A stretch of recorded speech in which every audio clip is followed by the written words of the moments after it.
हे दोस्तों नमस्कार। एक बार फिर से स्वागत है आपके अपने यूट्यूब चैनल देव जी के ट्रिक्स में। तो दोस्तों हम लोग यहाँ पर हिंदी का टेस्ट लगाएंगे।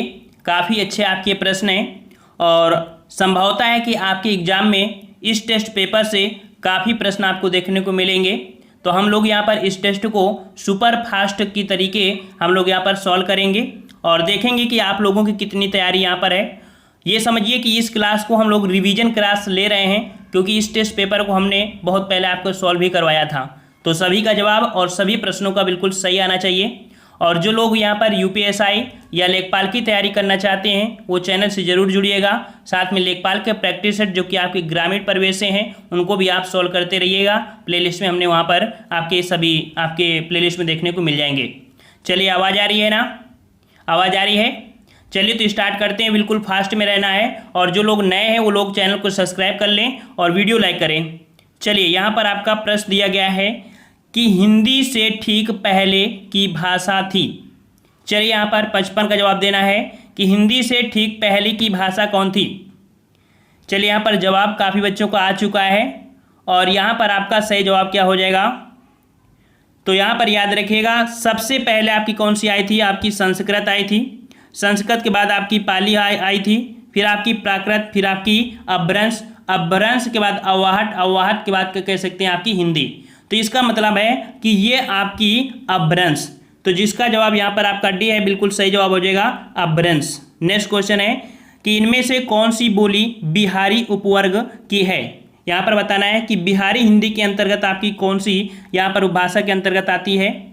56 का जवाब यहाँ पर बिल्कुल सही जवाब आ रहे हैं। और बिहारी उपभाषा में आपकी जो आपकी 3 उपभाषाएं होती हैं जिसमें से आपकी मगही होती है। तो 56 का ऑप्शन राइट आपका ए सही हो जाएगा।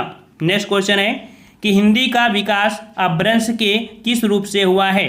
अर्थात जो आपकी हिंदी है तो हिंदी का जो विकास हुआ है वो आपके किस अपभ्रंश से हुआ है। चलिए जवाब दीजिए यहाँ पर फटाफट। और जितने लोग नए आते जाएँ सभी लोग चैनल को सब्सक्राइब करें और वीडियो लाइक भी करें। तो यहाँ पर आपका सही जवाब हो जाएगा ऑप्शन राइट आपका बी, सौर सेनी अपभ्रंश से आया है। ठीक है, हिंदी का जो विकास हुआ है किस अपभ्रंश से? तो सौर सेनी अपभ्रंश से। नेक्स्ट क्वेश्चन है कि पाली किस धर्म की भाषा है। पाली किस धर्म की भाषा है। चलिए यहाँ पर सही जवाब है ऑप्शन राइट आपका यहाँ पर कि जो पाली आपकी भाषा है वो आपकी किस धर्म की? तो आपकी बौद्ध धर्म की। हमने आपको बताया था कि बौद्ध धर्म में जो बुद्ध ने अपने कह सकते हैं जो भाषा भी दिया था, अपने कह सकते हैं वचन दिया था, वो भी आपकी कह सकते हैं कि पाली भाषा में।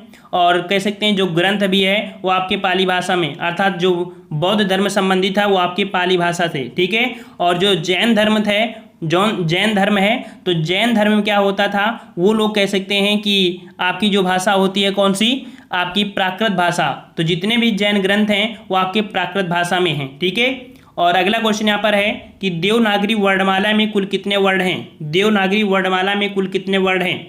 बिल्कुल सही जवाब आ चुका है सभी का। यहाँ पर जवाब हो जाएगा ऑप्शन सी, 52 वर्ण हैं। ठीक है, चलिए नेक्स्ट क्वेश्चन है कि देवनागरी वर्णमाला में स्वरों की संख्या बताइए। स्वरों की संख्या, तो याद रखिए स्वरों की संख्या कितनी होती है? 11 होती है। ऑप्शन राइट आपका सी हो जाएगा 11। नेक्स्ट क्वेश्चन है पा वर्ण किस वर्ग में आएगा। पा वर्ण किस वर्ग में आएगा। हमने आपको वर्णमाला वाला टॉपिक पढ़ाया था जिसमें बताया था कि जब पा बोलते हो तो दोनों ओठ जो होते हैं आपस में मिलते हैं, अर्थात ये आएगा किस में? ओष्ठ में आएगा। ऑप्शन आपका डी हो जाएगा। नेक्स्ट क्वेश्चन है कि इनमें से ऊष्म ध्वनि है। ऊष्म ध्वनि वो ध्वनि होती है जिसको बोलने में बहुत ही ज़्यादा ऊष्मा निकलती है। अगर हथेली लगा के बोला जाए तो आपको एहसास होगा कि नहीं हाँ इस वर्ण को बोलने में आपकी ऊष्मा प्रदान हो रही है। तो यहाँ पर आपका जो जवाब हो जाएगा ऑप्शन आपका बी हो जाएगा सा। सा और हा, ये 4 वर्ड होते हैं जो आपके ऊष्म ध्वनि के अंतर्गत आते हैं। चलिए नेक्स्ट क्वेश्चन है कि देवनागरी का प्रयोग किस भाषा को लिखने में नहीं होता है। देवनागरी का उपयोग किस भाषा को लिखने में नहीं होता है। तो यहाँ पर सही जवाब हो जाएगा ऑप्शन राइट यहाँ पर ए नंबर, पंजाबी। याद रखिएगा कि पंजाबी लिखने में देवनागरी का प्रयोग नहीं करते हैं बल्कि गुरमुखी का प्रयोग करते हैं। किसका करते हैं? गुरमुखी का प्रयोग करते हैं। नेक्स्ट क्वेश्चन आपसे अगला पूछा गया है कि इनमें से महाप्राण ध्वनि कौन सी है। चलिए महाप्राण ध्वनि, हमने आपको महाप्राण अल्पप्राण बताया था ना। तो याद रखिए जैसे आपका यहाँ पर का हो गया, खा हो गया, फिर गा, फिर घा, फिर आपका अंगा। तो जो आपके विषम स्थान होते हैं, अर्थात का के बाद आपका गा के बाद आपका अंगा, तो जो विषम स्थान होते हैं आपके अल्प प्राण होते हैं, और जो आपके सम स्थान रखते हैं इन्हें महाप्राण कहते हैं। तो यहाँ पर देख सकते हैं कि महाप्राण पूछा है, और महाप्राण जो कि सम स्थान में कौन आता है, बी नंबर, अर्थात यहाँ पर आपका खा जो है वो महाप्राण है। अगला क्वेश्चन है कि इनमें से घोष ध्वनि कौन सी है, घोष ध्वनि कौन सी है।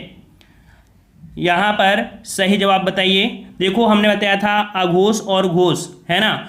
यहाँ पर जो अघोष होता है किसी भी वर्ण के पहला और दूसरा जो अक्षर होते हैं उनको अघोष बोलते हैं, ठीक है, पहला और दूसरा, और जो तीसरा चौथा होते हैं उनको हम लोग सघोष या कह सकते हैं घोष बोलते हैं। तो यहाँ पर आप 66 में देख सकते हैं कि जो आपका सी नंबर है, सी नंबर, ये ग नंबर आता है ना, ये तीसरे नंबर में आएगा, ये आपका है यहाँ पर घोष या कह सकते हैं इसे सघोष, ठीक है। तो ऑप्शन आपका सी हो जाएगा। अगला क्वेश्चन यहाँ पर है कि कौन सी बोली पूर्वी हिंदी की नहीं है, कौन सी बोली पूर्वी हिंदी की नहीं है। चलिए, कौन सी बोली पूर्वी हिंदी की नहीं है, तो पूर्वी हिंदी की हमने आपको ट्रिक बताया था ABC, अवधी, बाघेली और छत्तीसगढ़ी। तो यहाँ पर देख सकते हैं जो ऑप्शन आपका बी दिया है मगही, मगही आपके बिहारी हिंदी के अंतर्गत आती है, ऑप्शन आपका बी हो जाएगा। नेक्स्ट क्वेश्चन, कौरवी किस बोली का दूसरा नाम है। चलिए फटाफट आंसर देते रहिए। कौरवी किस बोली का दूसरा नाम है, तो 68 का जवाब यहाँ पर सही हो जाएगा, ऑप्शन आपका सी नंबर, खड़ी बोली, ठीक है, खड़ी बोली। और सभी लोग वीडियो लाइक करें भाई, जितने लोग आ चुके हैं सभी लोग वीडियो लाइक करें, इतनी मेहनत आप लोगों के लिए करते हैं तो आप लोग लाइक तो कर ही सकते हो। और यहाँ पर क्वेश्चन दिया है आपका क्या, कि राजस्थानी उपभाषा वर्ग में कुल कितनी बोलियाँ हैं।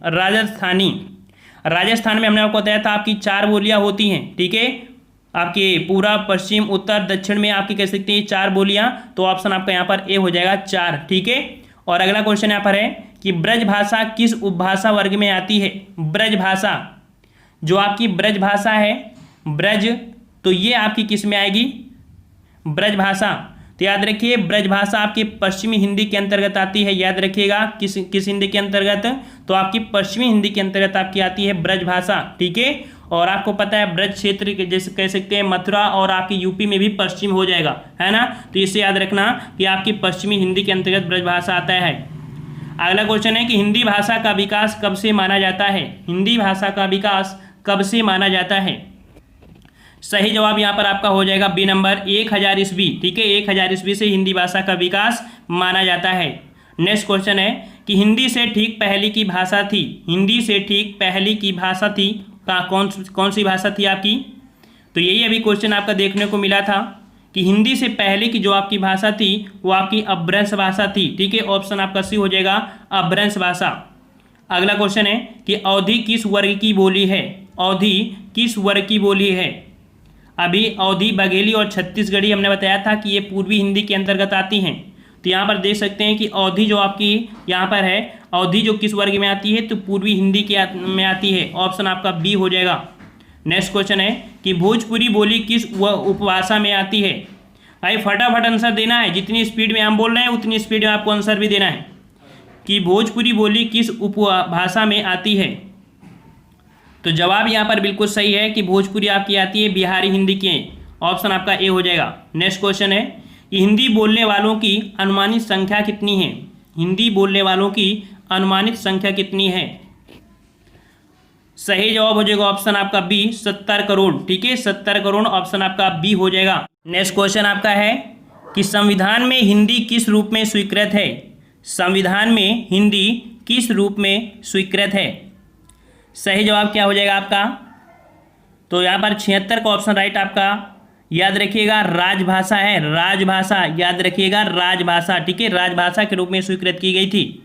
नेक्स्ट क्वेश्चन है कि संविधान में राजभाषा संबंधी अनुच्छेद, संविधान में राजभाषा संबंधी जो अनुच्छेद हैं वो आपके किस अनुच्छेद में हैं। 77 का जवाब दीजिए। 77 का जवाब यहाँ पर आपका हो जाएगा आपका ए नंबर, अनुच्छेद 343 से 351 तक जो आपके हैं वो आपके संविधान की राजभाषा में हैं, ठीक है। नेक्स्ट क्वेश्चन दिया गया है कि संविधान के किस भाग, अध्याय, अनुच्छेद में हिंदी को राजभाषा घोषित किया गया है। देख सकते हैं राजभाषा बोला गया है ना, और ये आपका भाग है यहाँ पर 17, अध्याय आपका यहाँ पर कह सकते हैं 1, और आर्टिकल आपका 343 का फर्स्ट। 78 का ऑप्शन आपका बी सही हो जाएगा। नेक्स्ट क्वेश्चन है कि भारत में संपर्क भाषा के रूप में अधिकांश लोग प्रयुक्त करते हैं। संपर्क भाषा के रूप में जो प्रयोग करते हैं वो आपकी कौन सी भाषा है? तो याद रखिए ये भाषा आपकी है हिंदी। ठीक है, ऑप्शन आपका ये हो जाएगा हिंदी। अगला क्वेश्चन है कि कौरवी बोली का तात्पर्य है। कौरवी बोली का तात्पर्य है, तो यहाँ पर सही जवाब क्या हो जाएगा? कौरवी। कौरवी मतलब होता है आपका खड़ी बोली। ठीक है, तो ऑप्शन आपका हो जाएगा कौरवी। कौरवी जो बोली है वो आपकी खड़ी बोली हो जाएगा। ऑप्शन 80 का हो जाएगा ए नंबर। ठीक है, अगला है हिंदी का विकास किस बोली से हुआ है? चलिए, हिंदी का विकास किस बोली से हुआ है? तो 81 का ऑप्शन आपका यहाँ पर बी हो जाएगा, खड़ी बोली से। ठीक है, हिंदी का विकास किस बोली से? तो खड़ी बोली से। अगला क्वेश्चन है कि इनमें से कौन सी बोली पश्चिमी हिंदी की नहीं है? इनमें से कौन सी बोली पश्चिमी हिंदी की नहीं है? चलिए, यहाँ पर सही जवाब क्या हो जाएगा? तो पश्चिमी हिंदी में जो आपकी नहीं है वो आपकी कौन सी? तो 82 का ऑप्शन आप देख सकते हैं, जो आपने पढ़ा था अभी, कौन? अवधी बोली, है ना। तो आपका जवाब हो जाएगा आपका कौन सा? बी नंबर आपका हो जाएगा। नेक्स्ट क्वेश्चन दिया गया है कि राजस्थानी बोली है। राजस्थानी बोली, राजस्थान में जो बोली जाती है वो कौन सी है आपकी? तो सही जवाब हो जाएगा ऑप्शन राइट आपका बी नंबर, मेवाती। ठीक है, मेवाती। नेक्स्ट क्वेश्चन है कि कौन सी भाषा द्रविड़ भाषाओं में शामिल है? द्रविड़ भाषाओं में शामिल आपकी जो भाषा है कौन सी? तो याद रखिए द्रविड़ भाषाओं में कन्नड़, तमिल और तेलुगु ये सभी हैं। ठीक है, आप लोग जवाब देते चलिए फटाफट। अगला है हिंदी दिवस कब मनाया जाता है? हिंदी दिवस कब मनाया जाता है? हिंदी दिवस, और याद रखिएगा हिंदी दिवस कब मनाते हैं? तो 14 सितंबर को मनाते हैं। ठीक है, तो 85 का ऑप्शन आपका भी हो जाएगा 14 सितंबर को। नेक्स्ट क्वेश्चन है कि हिंदी किस लिपि में लिखी जाती है? हिंदी किस लिपि में लिखी जाती है? तो हिंदी किस लिपि में लिखी जाती है? तो आपकी देवनागरी लिपि में। ऑप्शन आपका ए सही हो जाएगा। नेक्स्ट क्वेश्चन है कि किस धारा के अंतर्गत केंद्र सरकार का दायित्व हिंदी का प्रचार प्रसार करना बताया गया है? तो यहाँ पर देख सकते हैं कि किस धारा के अंतर्गत सरकार का दायित्व हिंदी का प्रचार प्रसार जो कि धारा 351 के तहत। ऑप्शन आपका बी हो जाएगा। अगला है अवधी में लिखा गया महाकाव्य कौन सा है? अवधी में लिखा गया महाकाव्य कौन सा है? 88 का जवाब, तो यहाँ पर 88 का ऑप्शन आपका हो जाएगा ए नंबर, रामचरितमानस। ठीक है, रामचरितमानस किस भाषा में? अवधी भाषा में लिखा गया है। अगला क्वेश्चन है कि खड़ी बोली हिंदी का प्रथम महाकाव्य। खड़ी बोली हिंदी का प्रथम महाकाव्य कौन सा है? 89 का जवाब, और 89 का जवाब हो जाएगा ऑप्शन बी, प्री प्रवास। ठीक है, प्री प्रवास। अगला क्वेश्चन है कि इनमें से कौन सा राज्य हिंदी क्षेत्र के अंतर्गत नहीं आता है?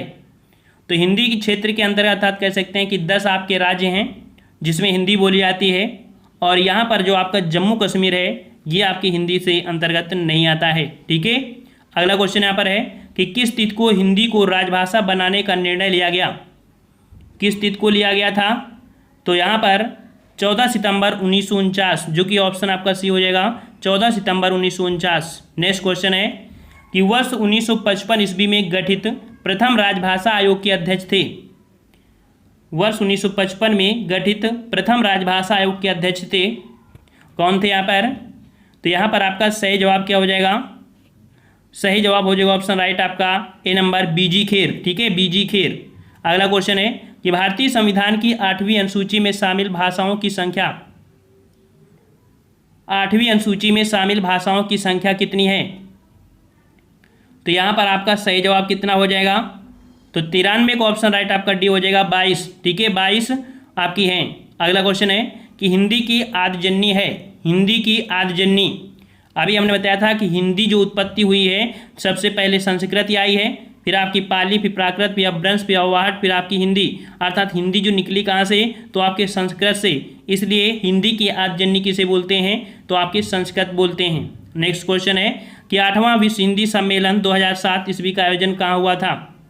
ये 7वां आपका 2007 की बात कह रहा है, और ये जो आपका हो जाएगा ऑप्शन राइट आपका यहाँ पर डी नंबर, आपकी न्यूयॉर्क में हुआ था। ठीक है, 95 का ऑप्शन आपका डी हो जाएगा। नेक्स्ट क्वेश्चन है कि भारतीय आर्य भाषा के वैकाशिक काल को कितने भागों में बांटा जा सकता है? भारतीय जो आर्य भाषा है इसको कितने भागों में बांटा जा सकता है? तो इसे बांट सकते हैं आपकी 3 भाषाओं में, ठीक है, 3 भागों में बांट सकते हैं। ऑप्शन आपका बी हो जाएगा। नेक्स्ट क्वेश्चन है कि मानकीकरण के 3 सोपान कौन कौन हैं। मानकीकरण के 3 सोपान, तो आपकी बोली होती है, फिर आपकी मानक होती है, बोली होती है, फिर भाषा होती है, फिर मानक भाषा होती है। तो ऑप्शन आपका 97 का ए सही हो जाएगा। अगला है विभाषा किसे कहते हैं। विभाषा किसे कहते हैं, तो विभाषा याद रखिएगा, विभाषा बोलते हैं कि हिंदी क्षेत्र की प्रमुख बोलियों को, ठीक है, हिंदी क्षेत्र की प्रमुख बोलियों को विभाषा कहते हैं। कन्नड़ किस परिवार की भाषा है। कन्नड़ किस परिवार की भाषा है। कन्नड़, तो यहाँ पर कन्नड़ हो जाएगी आपकी द्राविड़ परिवार की भाषा है, ठीक है, ऑप्शन आपका डी हो जाएगा, द्राविड़ परिवार की। और अगला क्वेश्चन है दरद भाषा किस क्षेत्र की भाषा है। दरद भाषा किस क्षेत्र की भाषा है, तो यहाँ पर आपका 100 का जवाब हो जाएगा ऑप्शन राइट। यहाँ पर आपके ए नंबर दर्दिस्तान की भाषा है, ठीक है, दर्दिस्तान की भाषा है। तो इस प्रकार से यहाँ पर प्रश्नों को आपने सॉल्व किया और ये आपकी रिवीजन क्लास थी। हमने आपको बताया था कि इस टेस्ट को हमने काफ़ी पहले आपके सॉल्व भी करा दिया था। और नेक्स्ट क्लास जो आपकी होनी है वो आपकी 10 बजे, ठीक है, 10 बजे आपके यहाँ पर जीके का मॉडल टेस्ट पेपर होगा, ठीक है, जो सभी वर्गों के लिए होगा। ये मत सोचिएगा नहीं कि कला वर्ग हो या किसी वर्ग, क्योंकि ये प्रथम प्रश्न पत्र होगा जो कि सभी के लिए होगा। बेहतरीन प्रश्न आपको मिलेंगे और जितना भी समय है आपके पास वो रिवीजन कर लीजिए। और हम चाहेंगे कि लगभग ज़्यादा से ज़्यादा आपको प्रश्न फंसा सकें अपने टेस्ट पेपर से, ठीक है। तो नेक्स्ट क्लास आपकी 10 बजे है, तो 10 बजे से आप लोग मिलिएगा, ठीक है। और जितने लोग नए रहे हैं सभी लोग चैनल को सब्सक्राइब करें और वीडियो लाइक करें और लेखपाल और यूपीएसआई की तैयारी करने वाले सभी बच्चे चैनल से जुड़ जाएं, ठीक है। धन्यवाद। जय हिंद, जय भारत।